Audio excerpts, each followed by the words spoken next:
जय हिंद दोस्तों, मैं संयम जैन। तो चलिए आज की जीके जीएस की क्लास शुरू करते हैं। जैसा कि पहला क्वेश्चन है, चोरी चोरा की घटना आधुनिक राज्य में हुई थी। आपको पता होगा कि यहाँ पर असहयोग आंदोलन भारत के अंदर चला, जो गांधी जी के द्वारा चलाया गया था।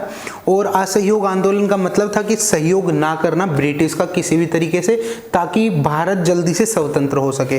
तो उसी की एक घटना है, चोरी चोरा की घटना जो हुआ करती थी। तो दोस्तों ये पूछा गया, चोरी चोरा की जो घटना हुई थी वो आधुनिक कौन सा राज्य है जिसमें हुई थी? तो दोस्तों वो है उत्तर प्रदेश। उत्तर प्रदेश में चोरी चोरा की घटना हुई थी दोस्तों।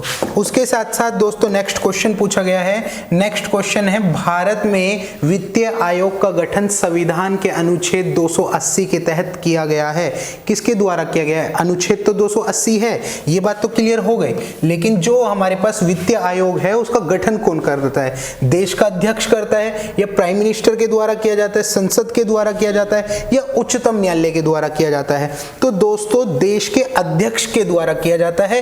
ये आंसर बिल्कुल क्या होगा? सही होगा।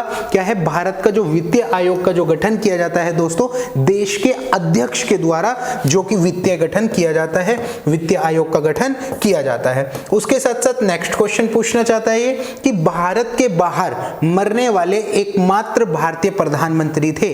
तो आपको ये बात बिल्कुल पता होगी कि भारत के जो बाहर, मतलब जो भारत में नहीं थे, वो ताशकंद समझौते के लिए गए हुए थे। कौन थे वो? लाल बहादुर शास्त्री। जिस समय पर उनकी मृत्यु हुई वो भारत में उनकी मृत्यु नहीं हुई थी। उसके साथ साथ पूछ रहे हैं कि राष्ट्रीय नाटकीय विद्यालय निम्न में से किस शहर में स्थापित है?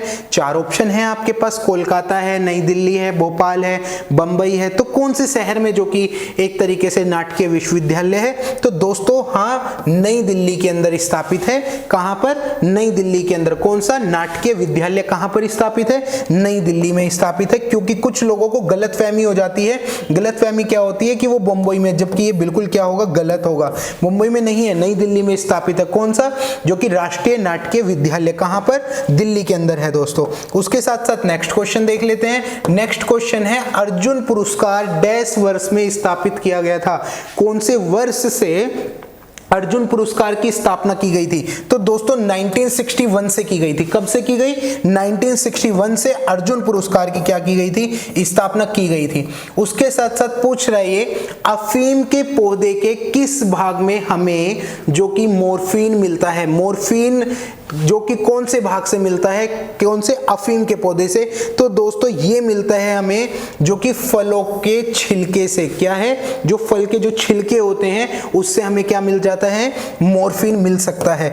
और उसके साथ साथ पूछा गया है, संविधान का अनुच्छेद 370 डैश राज्य पर लागू था? मतलब ऐसा कौन सा राज्य था जहां पर जो कि 370 अनुच्छेद लागू हुआ करता था? तो वो था दोस्तों जम्मू कश्मीर, जो कि अब ये धारा 370 वहां से हटा दी गई है। और अब जो कि वहां पर एक तरीके से जन सामान्य तरीके से सारे काम किए जा सकते हैं। उसके साथ साथ पूछ रही है, पहला एशियाई खेलों का आयोजन कौन से देश में हुआ था? जो पहले नंबर का एशियाई खेल खेले गए थे उसमें कौन से देश में? तो आप सोच रहे होंगे कि भाई हो सकता है चाइना में हुआ हो या और किसी देश में। तो नहीं दोस्तों, अपने देश में, भारत में सबसे पहले जो कि एशियाई खेल खेले गए थे, सबसे फर्स्ट नंबर पे कहां पर? भारत में खेले गए थे दोस्तों। उसके साथ साथ पूछा जाता है कि निम्नलिखित में से कौन सा देश ओपेक का सदस्य नहीं है? जो ओपेक का सदस्य जो नहीं है दोस्तों, वो कहा जाता है, ओपेक का जो सदस्य नहीं है, मलेशिया एक तरीके से क्या कहा जाता है कि ओपेक का सदस्य नहीं है। उसके साथ साथ पूछा जाता है, राज्यसभा को कौन भंग कर सकता है? आपके पास यहाँ पर चार ऑप्शन है। क्या राज्यसभा को राष्ट्रपति भंग कर सकता है? बिल्कुल नहीं कर सकता दोस्तों, राष्ट्रपति भंग। उसके साथ साथ राज्यसभा को क्या सभापति, राज्यसभा का जो सभापति होता है वो कर सकता है? नहीं कर सकता। संसद का संयुक्त सत्र ये भी नहीं कर सकता। इनमें से कोई नहीं। ये बिल्कुल सही आंसर होगा, क्योंकि आप लोगों ने पहले भी ये बात फोकस की होगी कि जो राज्यसभा का कार्यकाल होता है वो होता है 6 वर्ष का दोस्तों। कितने वर्ष का? 6 वर्ष का। का। और उसके साथ साथ एक राज्यसभा क्या है, उच्च सदन के नाम से भी जाना जाती है। और उसके साथ साथ इसके साथ साथ बताया जाता है इसके अंदर कि भाई ये जो कि कभी भी भंग ही नहीं होती, तो किसी के भी द्वारा क्या है कि राज्यसभा को भंग किया ही नहीं जा सकता, चाहे राष्ट्रपति हो या राज्यसभा का सभापति हो या संसद का संयुक्त सत्र हो या और कुछ हो, तो उसके द्वारा जो कि किसी के भी द्वारा राज्यसभा को कभी भंग किया ही नहीं जा सकता। तो सही आंसर क्या होगा दोस्तों, इसका सही आंसर होगा इनमें से कोई भी जो कि अंग राज्यसभा को भंग नहीं कर सकता। और जो कि कहा जाता है राज्यसभा का जो एक व्यक्ति का कार्यकाल होता है वो कितने वर्ष का, 6 वर्ष का होता है। उसके साथ साथ पूछ रहा है ये प्रकाश वर्ष इकाई है। प्रकाश वर्ष किसकी इकाई है दोस्तों, प्रकाश वर्ष जो कि दूरी की इकाई मानी जाती है। किसकी इकाई मानी जाती है, दूरी की इकाई मानी जाती है। किसको, प्रकाश वर्ष को दूरी की इकाई के तौर पर देखा जाता है। उसके साथ साथ जो कि गंधार कला के प्रमुख संरक्षक डैश थे, मतलब जो गंधार है वहां पर कला के साथ साथ और भी कितनी सारी चीजों का संरक्षण किया, तो ऐसे कौन से राजा थे।